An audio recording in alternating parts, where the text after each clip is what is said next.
All right, good evening, ladies and gentlemen. I was just talking with Alan. Our scheduled start time is 6 o'clock. Well, it's 6 o'clock. That means we're going to start right on time. But you know, and I know, church time usually means 6:10 or 6:15. But we're going to welcome them in as well. So before we get started, I wanted to, I'm Rick Godley, in the case you didn't know, the director of the Lincoln Parish Museum and Historical Society, celebrating our 50th year.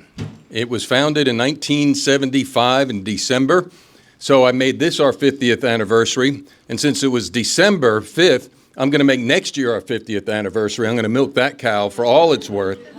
So I do want to make you aware of the exhibit that's out here in the lobby, and it's called the Lincoln Parish Music, Musician, and Memories. And it was a call that went out to the community, and they brought their music, their musicians, and their memories. And so we have a really neat eclectic collection of those that responded, because if they didn't respond, we wouldn't have anything to show. So we have a Jim and Jane Ball area. We have a Tommy Simino tribute over there. Elephant Six, which is a group, an organization came out of Ruston in the early 90s and went to Athens, Georgia. We have King for King and Country. We also have one T-shirt of Those at St. Marie, but also the Outlaw Music Festival. So it's really neat here, and that will be up until August 19th. Now, I'm not here 5 days a week. We're still in recovery mode, second renaissance mode. I consider myself a museum anesthesiologist. You know, it's easy to knock somebody out. You earn your money by bringing the patient back. So for 2 years, we've been becoming more relevant in the community, and it's thanks to all of your support, because one thing I have seen for 50 years, this has truly been sustained by people just giving money over 50 years. So that's a credit to the spirit of the community here. All right, so I think that's the house notes I've done. Anything else that we need to talk about? This is called a Chautauqua Speaker Series. And not tonight, maybe one day I'll have to do one of these to explain what the Chautauqua is, as some of you know, but it is an educational circuit that somebody so poignantly put it. It was the TED Talk of the 1890s. So they would bring in speakers on the railroad and go to towns that had mineral waters, and then people in the community can learn from speakers about music, philosophy, science, medicine. And so the Chautauqua Speaker Series is what we're doing now. Someone from the community that has a message, that's what we're here for. Education, events, and exhibits. So when Dr. Herbert said, "Rick, would you think?" I said, yes. So that's why we're here tonight. It is a Dr. Alan Herbert, part of the Chautauqua Speaker Series, and it's all yours, my friend. Thank you so much, Rick. Rick challenged me, said, "You got to hold this close to your mouth, or you won't. They will not be able to hear you." How you doing? It's. I certainly want to thank Rick, especially because, excuse me, he's been so kind to get this organized. I think most of you know about, I guess, 2 years. Time flies. 2 years ago, I retired, and now I had time, literally on my hands. And it's wonderful to have, thank you all so much for coming out. Friends, hikers, family, way back. Anyway, thank you so much. And so when I got back from the hike to start out, this happened. Where have you been this month? Well, I've been hiking 223 miles in Arkansas. What? I got looks like, are you crazy? And nobody said it, but that looks said, what in the world? So I had a lot of questions. What did you eat? What did you do? So on and so forth. So I'd like to go through that, and because I'd like to encourage all of you to hike. We got some great hikers out here. In fact, almost everybody out here has hiked to some degree or not. We actually hiked with the Levy's here this morning out at the park. So what I'd like to do is to tell how I found the Ouachita Trail. And I had been doing, I'm going to come out here where I can see these pictures. I'd been doing the Appalachian Trail and had done it with quite a few of you my son, and some friends and family, and my wife, who has been long-suffering. So this picture actually came from the Appalachian Trail. Which one's you, Alan? Well, I was trying to show the flag, throw the flag so you could tell. But this was in, they call it Trail Days in Damascus, Virginia, where the hikers that have finished the Appalachian Trail, and there's thousands of them, they gather every year and they hike in the streets. And there we met the oldest guy to ever finish the Appalachian Trail. And he was 83. Well, I was 82, and I thought, well, gee, you know, I could do this, but you know, it takes a while to go 1,200 miles, like a year out of your life, so to speak, and I'm not sure the Lord's given me enough years to be spending them thusly. But shortly after that, I sent us the next slide, son. I got my son John, who hiked with me on this very trip. This is when this really started because this is the Queen Wilhelmina Hotel in Mena, Arkansas. And some of y'all have been up here. It is a wonderful state-owned hotel. The surface is wonderful. And I got there, and then there was this trail. And so I walked on the trail. It was well marked. It was clean. It wasn't trash everywhere. The Appalachian Trail is a wonderful trail for those that you are familiar or not familiar with it. But it's loved to death. There's hundreds of people every day on it. So it's trashed. Not trashed. Let me back up. It's not as attractive as some other hiking trails. And the shelters are old. All the shelters have mice. So, you know, you got mice crawling over you all night, and you have to hang your pack up so the mice can't eat holes in it to get your food. And so it's a great trail. It's famous, historic, the oldest in America. But anyway, I was at Queen Wilhelmina State Park at the hotel, and I found the Ouachita Trail. It starts over in Oklahoma and ends up in Little Rock, basically. And it's almost all in national forest. So it's well cared for and has about a shelter, a very nice shelter, about every 10 miles. So you got to do 10 miles, and you can do it. You can do it. Didn't say it was easy, but you can do 10 miles. And so this was actually on this trip was on the final trip that I had previously done it, but I was working then. I would go and do in 2 and 3 days, and then I'd come back home. And so I did finish the full trail. This is the second time I've done the trail, but I did it straight on through this time, 30 straight days, and it was an adventure. And we got some veteran hikers out here, and I'm not going to go through to introduce all of my friends, but we've hiked with a lot of you back up way before the Appalachian Trail.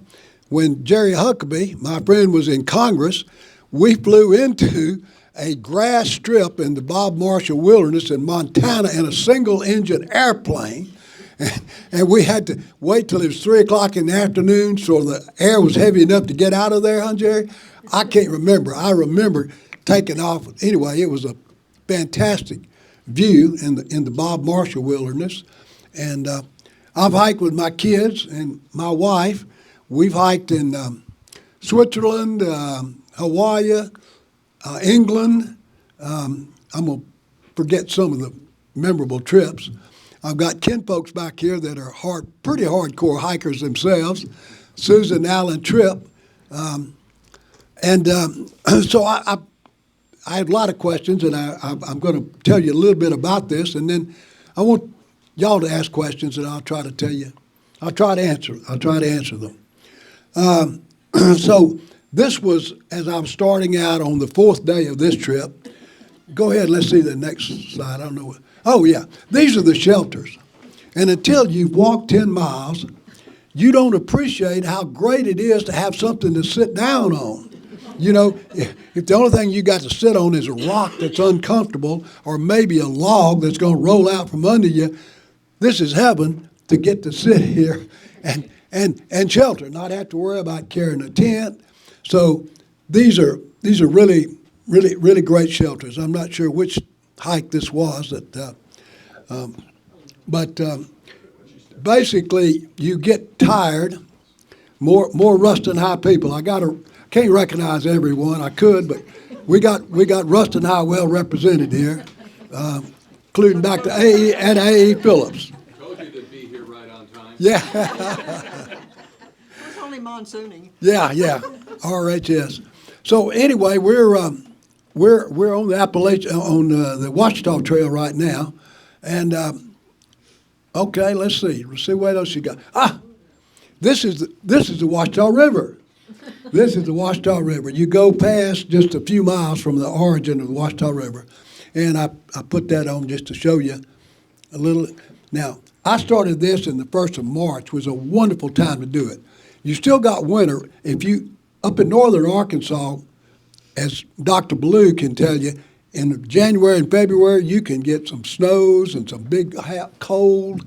You can really get some bad weather. But in March, things are beginning to come out a little bit, so it's a good time. And then every day that you walk, you get to see new things. The buds start coming out, the flowers start coming out. You got new animals coming out, birds coming. So it's an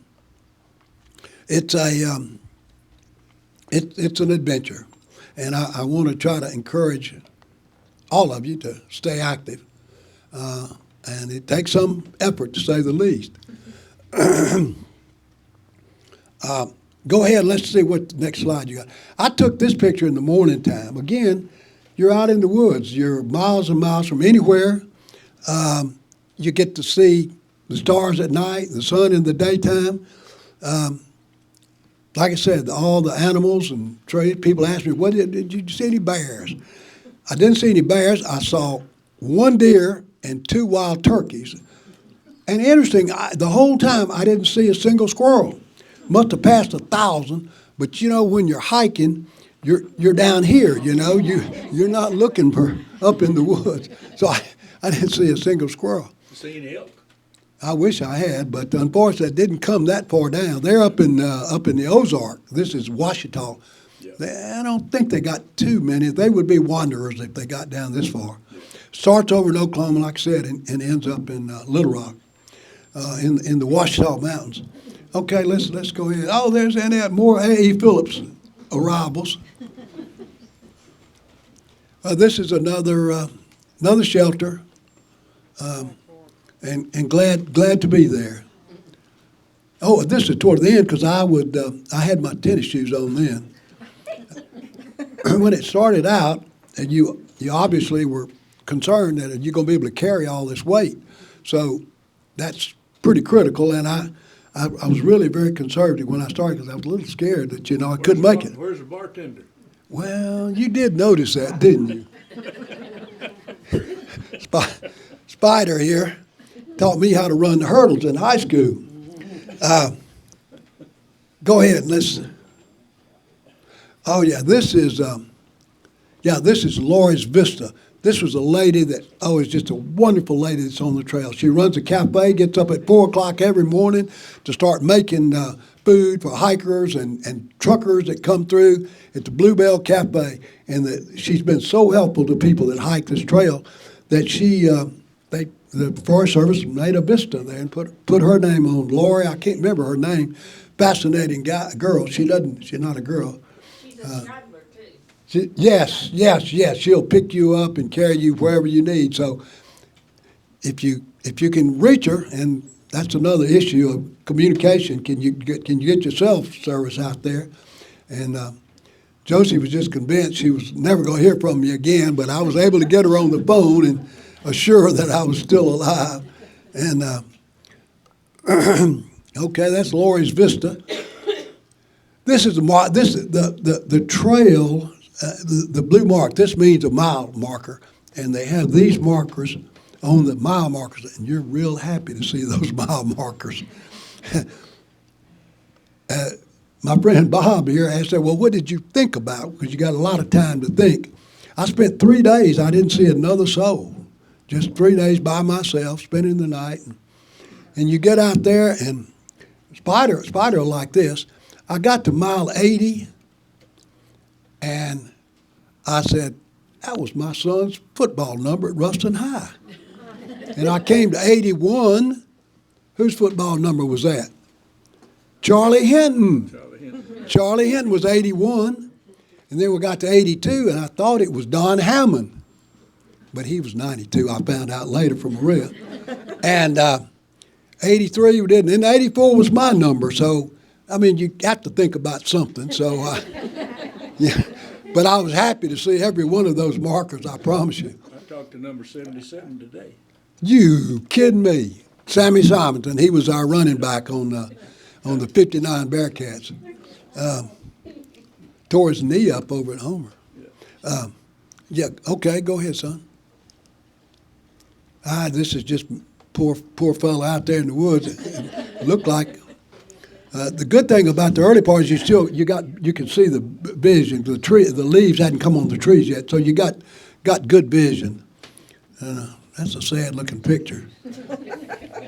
But I was pretty sad. And these are some of my hiking companions I wanted to show you. That is my wife of 60 years, suffering patiently with her pack. McHale, I forgot to call McHale. This is my buddy hiking McHale Key. He saved my life he's my realtor, man, when we had to walk across knee-deep water, and it was slick down there, and anyway, it was probably the scariest thing I did. And McHale was with me, and that dude is strong, too, and I was glad to have him to hold on to. McHale Key, he's a young fella, realtor. That's my middle son, Mark. John is back here behind. I don't know if he's hiding, but yeah. I'm in the next picture. Okay. Oh, yeah, this is John and his friend Finley McGilton, and this is the early part of and you can see we have a pretty nice view there. This is the early part of the first day of the trip, actually, and it was a tough one. I'll get into the challenges on the trail a little bit. Go ahead. I want to go through this, and then I want y'all to ask what y'all want to know about. This, go ahead. Yeah, there's another trail, foot traffic, 10 miles, Highway 10. Oh, I like this one. This is on the Oklahoma-Arkansas state line. Arkansas was dry to alcohol. So this is the Oklahoma door, and that's the Arkansas door. You go in the bar, and they got Miller High Life beer in there, cold. And these are the bartenders. Arkansas has now gone wet, though. Mena went wet. I think Walmart finally convinced them they need to go wet. Yeah. Okay. Oh, and this is Lori. This is the little lady that's so nice. She just let us park our trailer right behind her. Hey, she's, I really don't know. She doesn't chat, but she started Texas A&M when she was 14 years old. I don't know you can do that, but she swore she did. I forget her last name, Lori Candler, but she was so nice. And everybody that's ever done this trail will know Lori. Like I told you, we had Lori's Vista. Now, Bob, I'm standing in front of Bob here. Go ahead. Oh, and this is the start of the trail over in Oklahoma. And this is this time that I did it. This is the first day of the trail. And you can see the sun was just coming up. You need to get started early. Okay, and that's about the last? There's 2 more. Okay. Oh, that's the end of the trail. And that was over at Pinnacle Mountain. There we go. And so I brought some of the stuff that I went, and I'd like to kind of go through it with you, those of you that have an interest in hiking. For the longest time when I hiked, I never used poles. But believe me, they're just essential, especially for old codgers like me. You got to balance. You're walking over rocks and roots, and you don't realize I'm gonna show you. You don't realize how much actual energy you get out of, you use your arms as well as your legs, and you need all the energy you can get when you're 83. Are those spring loaded? No, they will hang up though, and I was just glad to, so they're essential.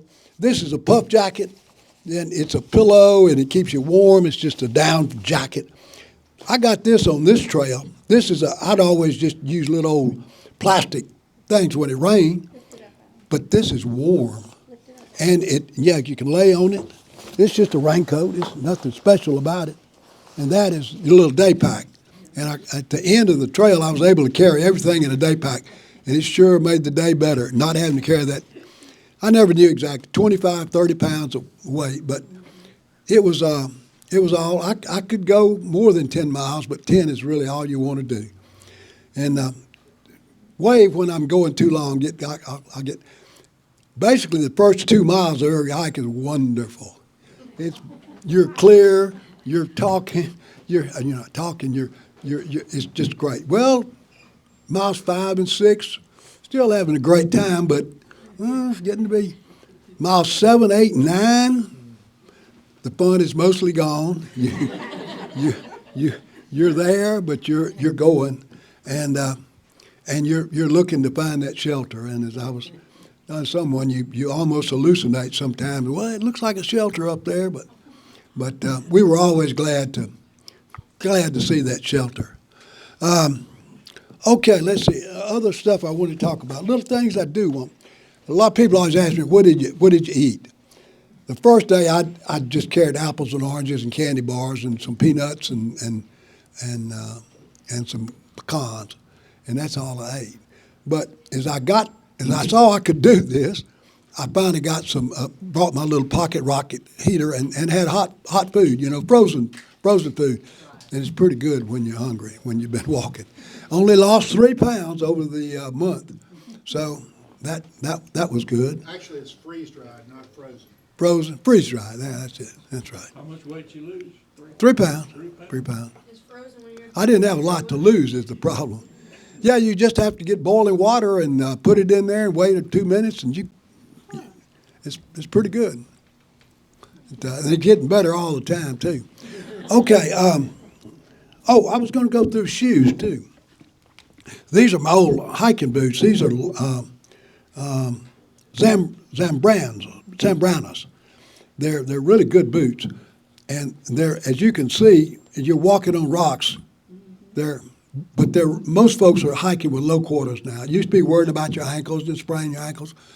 These are kind of getting obsolete, but I certainly saved me in the first few days of I think I could have fallen and hurt myself.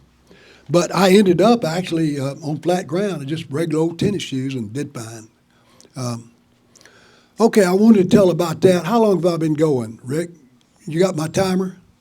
I didn't bring my watch. By the way, my parents aren't home, so we can stay up late. Okay. Well, I'm going to wear my audience out here, trying to, but. 6:23 right now.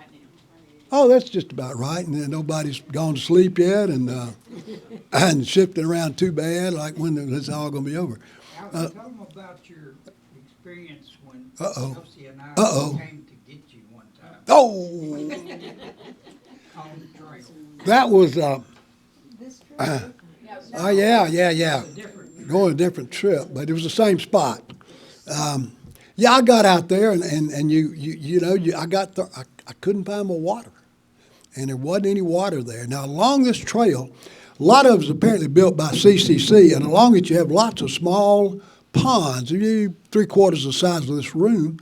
I think they were built for the horses, that were working for the CCC when they developed some of these trails back in the 30s, and I was getting confused, and I was thirsty, and then I got off the trail and I saw one of these ponds. I thought it was a mirage at first. I said, that is a pond. I had to get down and touch the water to believe it was really a pond. It was wet, and so I got my drink, but in the meantime my son Theo called and said, how you doing? I said, Theo, call Josie and tell her to come get me. And so she sent Mike. And then, well, in the meantime, And to bring a beer. oh, I've forgotten that part. Yeah, beer is pretty good at the end of the day after 10 miles, trust me. So anyway, we got in. We survived that day. 911. Oh, now Mike called 911. He thought I was like, I got in. It was dark time I got in, but we got in. So, Jerry, Alan, as I recall, you spent quite a few days hiking the Appalachian Trail. Yeah. You started in Georgia, maybe got all Yeah, the way up to yeah, Maryland. yeah. How do the two trails compare? Well, they compare in the sense that that's the older trail, but this is a nicer trail. The shelters are nicer, they're cleaner. Like I was saying, they didn't have mice in them, and it's just nicer. And you can be up there in 3 hours. And our son went to school up there, so we'd go by Arkadelphia and watch Washita Baptist play Mike's school, How long, Harding College. Yeah. how long for 10 hours? I mean, how long for 10 miles? I could always get in before dark. I spent only one night on this trip in a tent, and I couldn't make it to the shelter, and I spent a tent. And the first time I did it, I call it cowboy camping. I only cowboy camped one night, and it was a great night. You just sleep out in the, and again, if you got something to cover you, you got a pad. It's great sleeping. I think I slept 10 straight hours. I was so tired. So maybe And, about 6 in the morning? Yes, Getting in about- earlier you get going, that is the key. Get going early so that because you got to make that, and you don't feel rushed, and your pace is important. I could do 2 hours, 2 miles an hour at first few hours, and then toward the end you're down about a mile an hour. So, it's only one time that I saw I wasn't going to make it, and I said, I'm just going to pitch a tent here. Problem is that you got to find a place that doesn't have rocks, but now with the blow up mattresses, man, it's great. It's great, and you do need to have something between you and the ground because you will get cold, and so we made it. One thing a lot of people ask, how much water did you carry? Well, this is off the record because everything you read says don't dare drink the water. But the truth is, Greta, the only thing out there that really is going to be bad when this water comes rolling off of these little mountain streams, and it gets oxygenated, and it's got wonderful taste to you, especially when you're thirsty.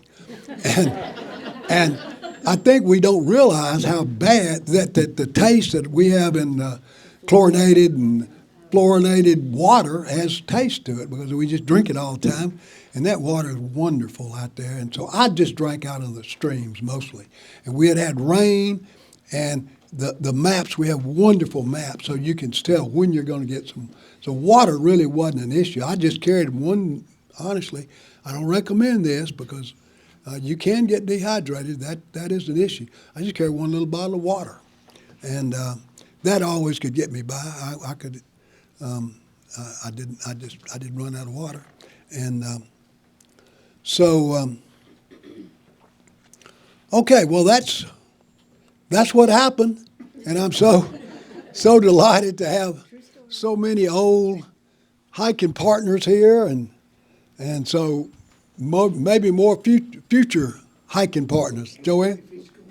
Where's your next one begin? Well, I don't know, but I'm blessed to be able to go and stay a whole month if I want to, and that's the good part of retirement. And so I actually may do this again, especially if some of y'all would like to come and hike for a day or 3 or 4 days.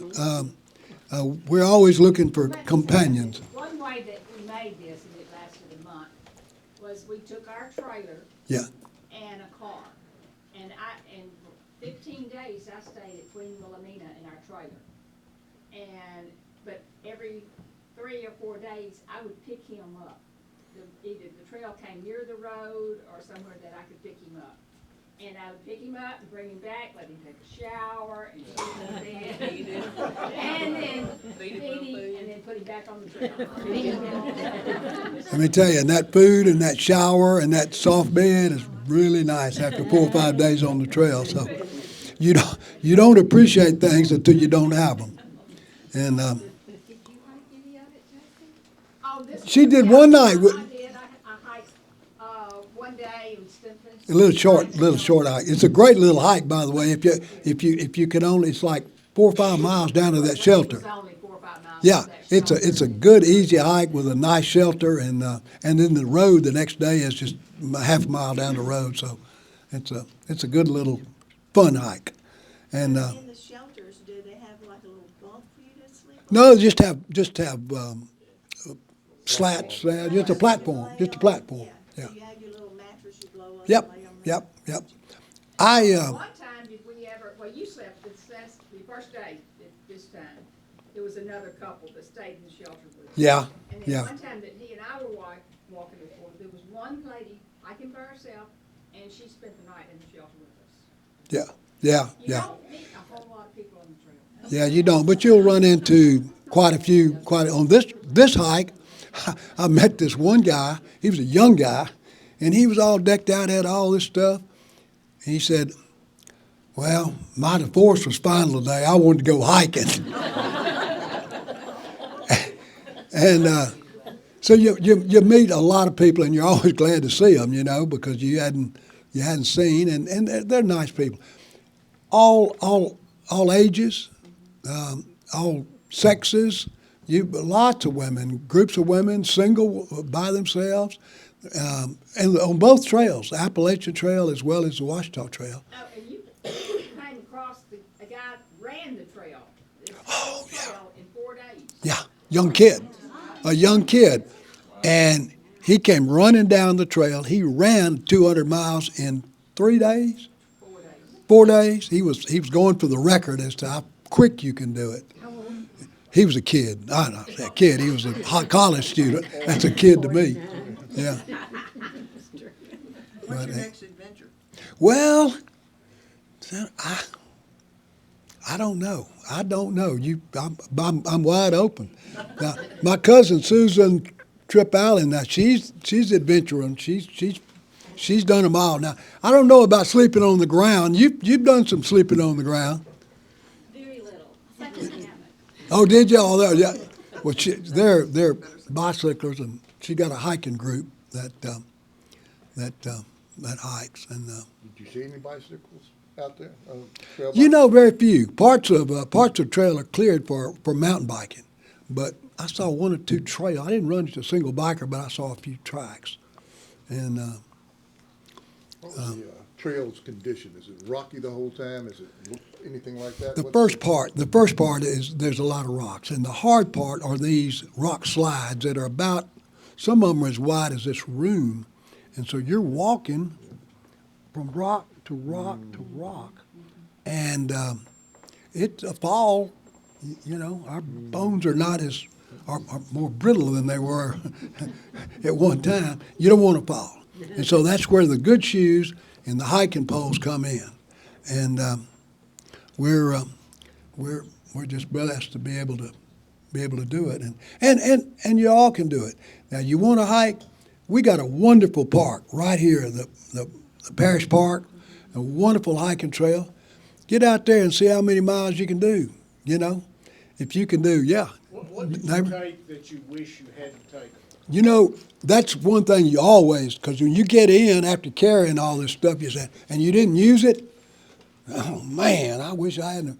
Because you're always thinking, well, this might happen, I might need this. I used to carry the kitchen sink. I used to carry medical stuff. I could sew you up. And I carried all kinds of things, and I finally realized that, look, I'm not using this stuff. You only get down to the essentials when you're doing, especially when you're by yourself out in the middle of the woods. You only carry the stuff you got to have. One thing you got to have, remember I told you this, a dry shirt, a T-shirt. because especially when it's cold weather, you don't realize you're perspiring like you are. And until you get that wet shirt off and get the dry one on, there's no way you're going to be warm. Jerry Huckabee can tell you up in the we like Idaho, and we did the Lewis and Clark Trail with Jerry and Sue, and one night he wouldn't change his shirt and he was cold. And John and I stayed in the snow one time up in Red River, New Mexico, and I don't think I took my shirt off. You get so tired sometimes you don't think real clearly, to tell you the truth. So that's pretty critical to keeping your head clear and not make a big mistake. But What did you take a knife, pocket knife, or what? I had a little. What did I have? I had a little. I had a little. What do you call it? Multi-tool. I had a multi-tool knife. Yeah, I had a little knife. Yeah, and a lot of people say, "Oh yeah." One of the issues that somebody might ask about is it safe? You know, they had a murderer up on. I'll say this: serious hikers don't carry guns with them hiking. That you look at your weight and you judge, you know, is it worth it to carry this heavy pistol, or I'd rather have a dry shirt or dry socks or whatever. So, yeah, they're you know, there've been murders. There've been murders on this trail, and people are saying, "Oh, aren't you scared out there?" No, invariably the people are nice, and you're always happy to see them. And I've never met anyone that I felt threatened by, although there were two guys. Remember, Josie? Two guys up there were kind of weird and strange one time. We didn't talk to them. We just looked over there. Who are those guys? When Uncle Buddy almost got in a fist fight. Oh my God.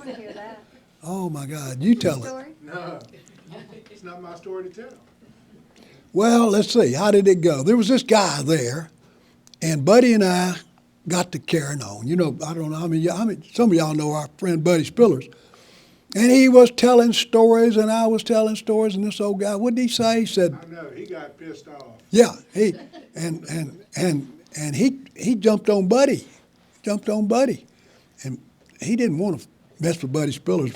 Buddy Spillers an all-state football He player. didn't find out, but he almost did. Yeah. But anything, guy, I'd forgotten about that guy. But that's rare. Usually the Yeah, people you meet yeah. be nicer. Yeah. Most people are there to help you. They call it trail magic. Whenever you get Yeah. some good luck along the trail, you know, maybe you didn't bring enough food or you didn't bring any bug spray, somebody will come by and let you use theirs. Happens all the time. Yeah. You know, of course, everybody has a trail name, you know, when you're on the trail. What's Everybody. your trail name? Well, on the Appalachian Trail, I was Steak. We in North Carolina, we ran into this people, and they said, where are you from? Ruston? You know Little Bob Sharp? Yeah, I know Little Bob Sharp. And he did the whole trail. Robert did, and that was his trail name, Little Bob. Yeah, and his friends, and they're talking about trail magic. John was with me. We got to the end of that trail, and there was a tent up there. They were having a party. They had all the beer you could drink and big pots of gumbo, and it was just a huge meal. Yeah, and we didn't know it was there. You know, we were at the end of the trail, and we were tired, and all of a sudden there was this party there, and that's pretty big on the Appalachian Trail. But that's a long time, folks, to be. That is one of the. We've talked about this. Someone asked, what's your next? At the end of the Appalachian Trail is 100-mile wilderness. It's 100 miles to Mount Katahdin, which is the end of up in Maine. And there's no resupply. You got 100 miles, and you got to do it with what you got. You got to carry. Now, water's not a problem, but you got to carry your food, and so that's a great challenge. And then you have to climb the mountain to the end of the Appalachian Trail, Mount Katahdin. So we've talked about that. We did Mount Washington, my whole family. Josie didn't. Everybody but Josie. All my children and grandchildren with me. We did Mount Washington, which is in New Hampshire on the Appalachian Trail. Far up the mountain. Yeah. It was. It was worse than hiking it. It really was. It really was. No side railings at all. Yeah, and Wind. No. yeah, that was a.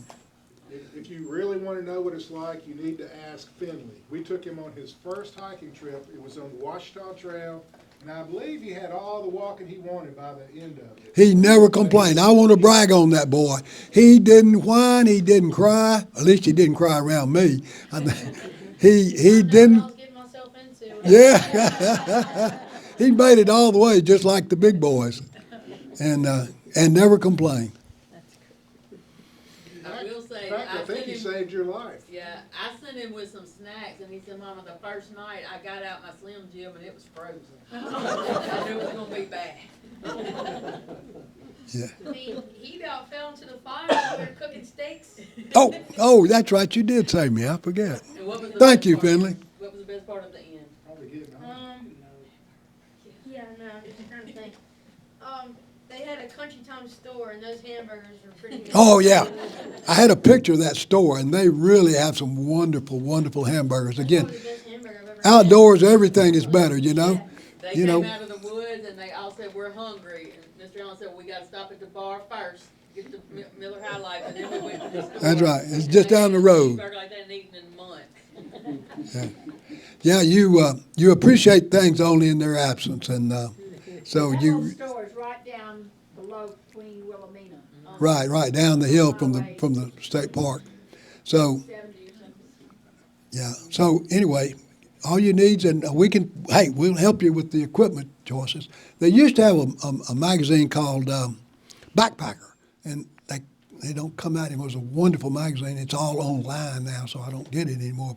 But it's got gear, and then a lot of this stuff came from the REI store. They have those stores that really cover lots of. And then there's a great hiking store in Little Rock, Ozark Outfitters, and a lot of that's where I bought this. So don't go and buy a bunch of stuff. Get in shape and try it. Give it a try. We got a neighbor back there that's retired. He's got time to do it too. But some of our friends have new appliances in their bones, and not say it precludes doing that, but it is a challenge. Some of us recognize that we're blessed to be able not to have have orthopedic surgery. Please ask. I guess I covered everything then, and again, please let me thank y'all for coming out. It's so kind, and if you want to go hiking, just call. Thanks again. Ladies and gentlemen, thank you for coming. Please drive carefully and arrive home safely. Good night.